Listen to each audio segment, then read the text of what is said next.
পাকিস্তানৰ সন্ত্ৰাসবাদীয়ে যোৱা ২৬ তাৰিখে ভাৰতবৰ্ষত ২৬জনকৈ নাগৰিকক হত্যা কৰিছে।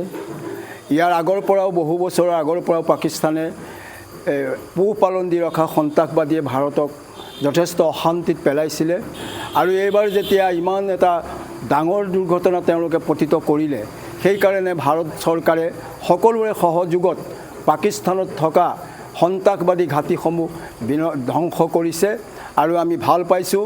আৰু যিসকল বীৰ জোৱানে সীমান্তত থাকি বা বিভিন্ন পন্থালৈ তেওঁলোকে শত্ৰু সৈন্যক প্ৰতিহত কৰিছে, তেওঁলোকক আমি আজি বালিগাঁৱৰ সমূহ ৰাইজে একত্ৰিত হৈ তেওঁলোকৰ শান্তিৰ কাৰণে তেওঁলোকক আমি আশীৰ্বাদ জনাইছোঁ। তেওঁলোকে যাতে ভাৰত মাতাৰ এই ক্ষণত তেওঁলোকে সজাগ প্ৰহৰী হৈ ভাৰতক ৰক্ষা কৰিব পাৰে, তাৰ কাৰণে আমি সকলো ৰাইজে আজি ইয়াতে একত্ৰিত হৈ আশীৰ্বাদ জনাইছোঁ, ভগৱানক প্ৰাৰ্থনা কৰিছোঁ।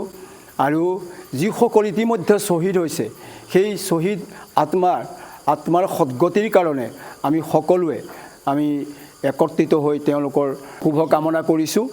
গতিকে আমি ভাবিছোঁ যে আমাৰ এই বালিগাঁও বুঢ়াবুঢ়ী অঞ্চলৰ এই আমাৰ খেলৰ ৰাইজে যি উদ্যোগ লৈছে, সকলো একত্ৰিত হৈ সকলো নামঘৰতেই হওক বা য'তেই নহওক ধৰ্ম অনুষ্ঠানত একত্ৰিত হৈ সেই মহান জোৱানসকলৰ কাৰণে অকণমান যেন প্ৰাৰ্থনা কৰে, তাৰ কাৰণে আমি লগতে এটি আহ্বান জনাইছোঁ।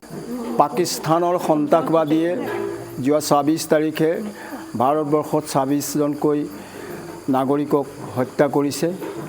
ইয়াৰ আগৰ পৰাও বহু বছৰৰ আগৰ পৰাও পাকিস্তানে পোহপালন দি ৰখা সন্ত্ৰাসবাদীয়ে ভাৰতক যথেষ্ট অশান্তিত পেলাইছিলে আৰু এইবাৰ যেতিয়া ইমান এটা ডাঙৰ দুৰ্ঘটনা তেওঁলোকে পতিত কৰিলে, সেইকাৰণে ভাৰত চৰকাৰে সকলোৰে সহযোগত পাকিস্তানত থকা সন্ত্ৰাসবাদী ঘাটিসমূহ ধ্বংস কৰিছে আৰু আমি ভাল পাইছোঁ।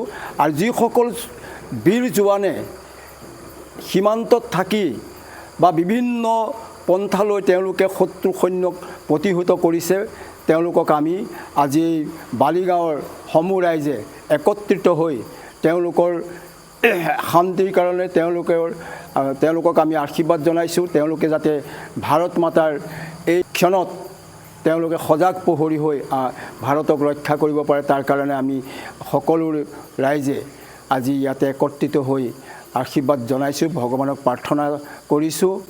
আৰু যিসকল ইতিমধ্যে শ্বহীদ